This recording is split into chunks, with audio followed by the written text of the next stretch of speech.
नमस्कार दोस्तों। तो finally Indian government has started to hit Turkey hard.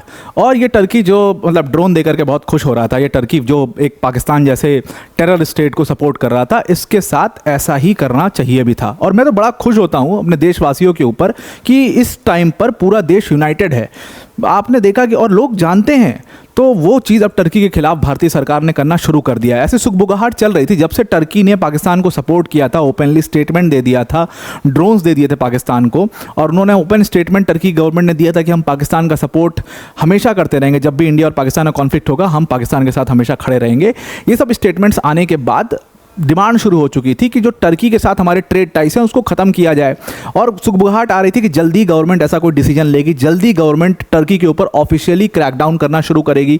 ये सारी चीज़ें समझ में आ रही थी। अब ये चीज़ स्टार्ट हो चुकी है, गवर्नमेंट ने करना स्टार्ट कर दिया। रिसेंट की न्यूज़ है, बिल्कुल अभी चंद घंटों पहले गवर्नमेंट ने सेलेबी एविएशन नाम की एक कंपनी है, उसका जो सिक्योरिटी क्लियरेंस था उसको फाइनली पूरी तरीके से रिवोक कर दिया है। ये सेलेबी एविएशन नाम की जो कंपनी है, ये आज से काम नहीं कर रही थी, भारत में बहुत पहले से काम कर रही है। बहुत पुरानी कंपनी के अंडर में सेलेबी एविएशन आती है, 1958 की कंपनी के अंडर ये कंपनी आती है। और ये मतलब बेसिकली एयरपोर्ट्स, इसके अंडर में कई सारे एयरपोर्ट्स इसने भारत के लिए रखे थे जिस पर ये काम करते। तो इस सेलेबी एविएशन नाम की कंपनी का लाइसेंस पूरी तरीके से अब रिवोक हो चुका है और यहाँ पर टर्की को हार्ड हिट करना भारतीय सरकार ने शुरू कर दिया है। तो सेलेबी एविएशन नाम की जो बेसिकली ये कंपनी है, this is a Turkey based company. और इस कंपनी के खिलाफ जो है पहले से ही एक प्रोटेस्ट जो है मुंबई एयरपोर्ट के बाहर भी हुआ। और बड़ा अच्छा मुझे लगा कि लोगों को ये सारी चीज़ों के बारे में अवेयर हैं, लोग इन सारी चीज़ों को समझते हैं और वो समझते हैं कि भारत के लिए कैसे ये सब रिस्क हो सकता है। तो मुंबई एयरपोर्ट के बाहर एक वीडियो आया था। मुंबई एयरपोर्ट के बाहर शिवसेना जो है, एकनाथ शिंदे वाली जो शिवसेना है, उन्होंने, उनके जो वर्कर्स थे, उन्होंने प्रोटेस्ट किया मुंबई एयरपोर्ट के बाहर कि भाई जो टर्की हमारे खिलाफ काम कर रहा है, उस टर्की की कंपनी यानी कि सेलेबी एविएशन, इसी कंपनी के बारे में, वो कंपनी यहाँ पर मुंबई एयरपोर्ट पर क्यों काम कर रही है, इसका लाइसेंस क्यों नहीं कैंसिल किया जा रहा है, इसको सिक्योरिटी क्लियरेंस को क्यों नहीं रिवोक किया जा रहा है। और फाइनली ये सब गवर्नमेंट की नज़र में आए, तभी से ये सुर्खियों में आ गई थी सेलेबी एविएशन नाम की कंपनी। अब फाइनली गवर्नमेंट, भारतीय सरकार ने इनका सिक्योरिटी क्लियरेंस को रिवोक कर दिया है। और ये company basically 9 airport, Indian airports पर ये कंपनी ऑपरेट कर रही थी पूरी तरीके से। बेसिकली इस पूरी कंपनी का काम क्या था, इस टर्की सेलेबी एविएशन नाम की कंपनी का, ये ग्राउंड हैंडलिंग का काम करते थे। मतलब एक एयरपोर्ट पर ग्राउंड हैंडलिंग का बहुत सारा काम होता है, जैसे एयरक्राफ्ट्स को रनवे पर गाइड करना, पैसेंजर्स की सर्विसेज, उनको एयरक्राफ्ट तक ले जाना, उनको एयरक्राफ्ट से छोड़ना, क्योंकि जहाँ पर जो सिटिंग एरिया होता है, आप गए होंगे फ्लाइट वाइट में, तो वहाँ से जो रनवे होता है वो काफ़ी दूर होता है, जो जहाँ पर एयरक्राफ्ट पार्क होती हैं वो काफ़ी दूर होता है, तो वहाँ तक ले आना, ले जाना, बेसिक मतलब जितना भी एयर प्रोटोकॉल का काम था, गाइड करना, इधर रनवे पर गाइड करना, लैंडिंग करवाना, ये सब जो भी ग्राउंड हैंडलिंग का काम था वो ये सेलेबी एविएशन नाम की कंपनी करती थी।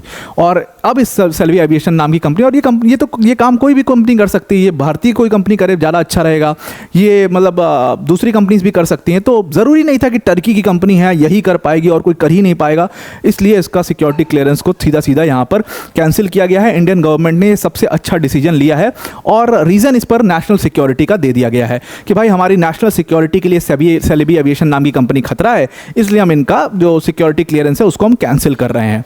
अब सवाल ये खड़ा होता है कि टर्की को क्यों, टर्की के खिलाफ ये सब किया जा रहा है। तो जैसा कि मैंने आपको बताया कि टर्की, जब हमारा भारत और पाकिस्तान का कॉन्फ्लिक्ट शुरू हुआ तो टर्की ने पाकिस्तान को ड्रोन्स भिजवाए और यही ड्रोन्स का इस्तेमाल करके पाकिस्तान जो है वो हमारे ऊपर अटैक कर रहा था। हालांकि हमने सारा अटैक जो है उसका निष्क्रिय कर दिया, कुछ हो नहीं पाया, पाकिस्तान से होने जाने वाला वैसे भी कुछ नहीं है। अभी तो एक F-16 के ऊपर भी खबर आ रही है कि F-16 का इंजन कहीं मिला है, लेट्स सी, अगर वो कंफर्म खबर होगी उसको भी कवर करेंगे।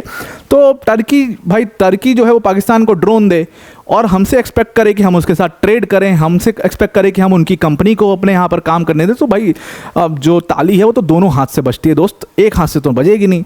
तो अब वो तो दो हाथ से बज रही है, आपने बजा ली, अब हम बजा रहे हैं। तो वही काम है यहाँ पर। अब गवर्नमेंट ने ये डिसीजन लिया और गवर्नमेंट ने इसके लिए रीज़न साइड किया है कि नेशनल सिक्योरिटी के लिए, नेशनल सिक्योरिटी इंटरेस्ट के लिए ये कंपनी एक खतरा है, इसका हम सिक्योरिटी क्लियरेंस यहाँ पर रद्द कर रहे हैं। तो गवर्नमेंट का ऑर्डर आया बाकायदे। इस ऑर्डर में गवर्नमेंट ने बताया कि जो BCAS के DG हैं, डायरेक्टर जनरल हैं, उन्होंने कंपनी का नाम जो है सेलेबी एयरपोर्ट सर्विसेज लिमिटेड है, इस नाम की कंपनी है, और ये ग्राउंड हैंडलिंग एजेंसी है बेसिकली, जो मैंने आपको समझाया ग्राउंड हैंडलिंग की में क्या क्या होता है। वो उसका जो सिक्योरिटी क्लियरेंस है वो 21/11/2022 मतलब कि 21 नवंबर 2022 को क्लियर किया गया था, और तब से कंपनी अपने भारत में ऑपरेट कर रही थी।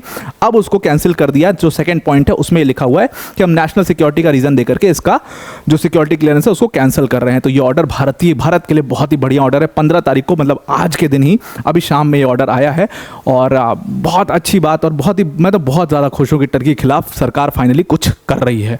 तो ये बेसिकली जो Celebi ground handling India private limited company है, ये एक बड़ी अम्ब्रेला कंपनी है सेलेबी एविएशन होल्डिंग नाम की, उसके अंडर में आती है।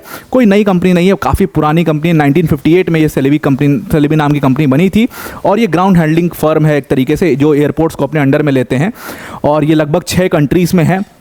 70 एयरपोर्ट्स इनके अंडर में आते हैं, और लगभग 15,000 एम्प्लॉय इनके यहाँ पर आज के दिन भी आज के डेट में भी काम करते हैं।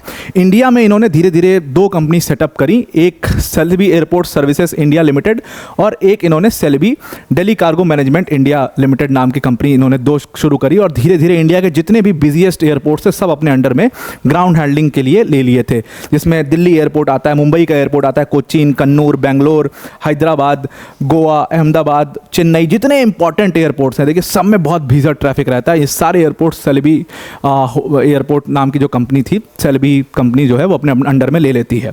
सबसे बड़ा सवाल, अब बहुत लोग ये सवाल पूछेंगे कि भाई ये तो प्राइवेट कंपनी थी, इसका गवर्नमेंट से तो कोई लेना देना नहीं था, भारत की सरकार का दिक्कत है टर्की की सरकार से, तो फिर प्राइवेट कंपनी के साथ ऐसा क्यों कर दिया गया? अब इसको समझने के लिए सिंपल सा लॉजिक है।